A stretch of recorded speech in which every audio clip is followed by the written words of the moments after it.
ఈ రోజైతే మా స్టైల్లో బగారా రైస్ ఎలా చేయాలో చూద్దాం. చూడండి, ఇక్కడ రైస్ అయితే ఎలా పొడి పొడిగా ఉందో. ఇలా రావాలంటే అయితే కొలతలతోనే చేయాలండి. సో ప్రాసెస్ చూద్దాం రండి.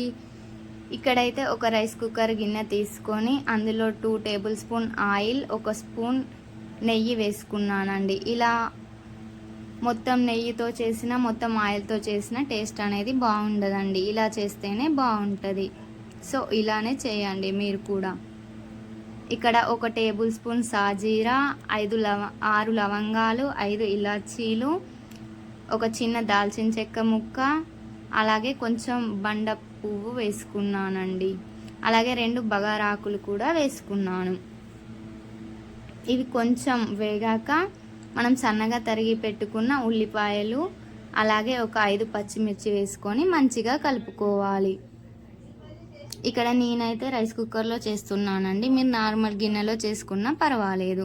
ఇక్కడ సన్నగా తరిగి పెట్టుకున్న క్యారెట్ని వేసుకొని మంచిగా కలుపుకోవాలి. ఇలా దూరగా వేగాక మనం కొత్తిమీర పుదీనా వేసుకొని మంచిగా కలుపుకోవాలి. ఇక్కడ మీరు జీడిపప్పు యాడ్ చేసుకోవచ్చు, కావాలంటే టమాటా కూడా యాడ్ చేసుకోవచ్చండి. చూడండి, ఇక్కడ కొత్తిమీర పుదీనా వేసుకొని మంచిగా కలుపుకోవాలి. ఆ తర్వాత ఒక 1/2 టేబుల్ స్పూన్ అల్లం వెల్లుల్లి పేస్ట్ వేసుకొని మంచిగా కలుపుకోవాలి. నేనైతే రైస్ అయితే ముందుగానే నానబెట్టుకున్నానండి. ఇక్కడ నేను ఒక 3 డబ్బాల రైస్ నానబెట్టుకున్నాను. మీరైతే మీ కొలతతో నానబెట్టుకోండి. మీరు 1 కప్ బియ్యం తీసుకుంటే కప్పున్నర వాటర్ యాడ్ చేసుకోండి.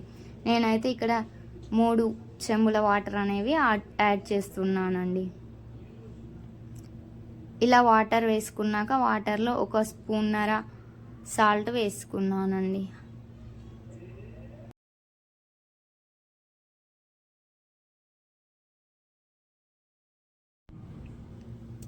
ఇక్కడ 1 టేబుల్ స్పూన్ ధనియాల పౌడర్ వేసుకోవాలి. ఆ తర్వాత రైస్ కుక్కర్ మీద మూత పెట్టుకొని ఇలా మరుగుతున్నప్పుడు మూత తీసేయాలండి. మూత తీసేసి మనం ముందుగా నానబెట్టుకున్న రైస్ని అయితే ఇందులో వేసుకోవాలి.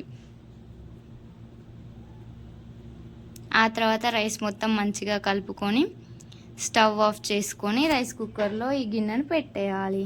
ఆ తర్వాత స్విచ్ చేసుకోవాలండి. బగారా రైస్ అయితే అయిపోతుంది.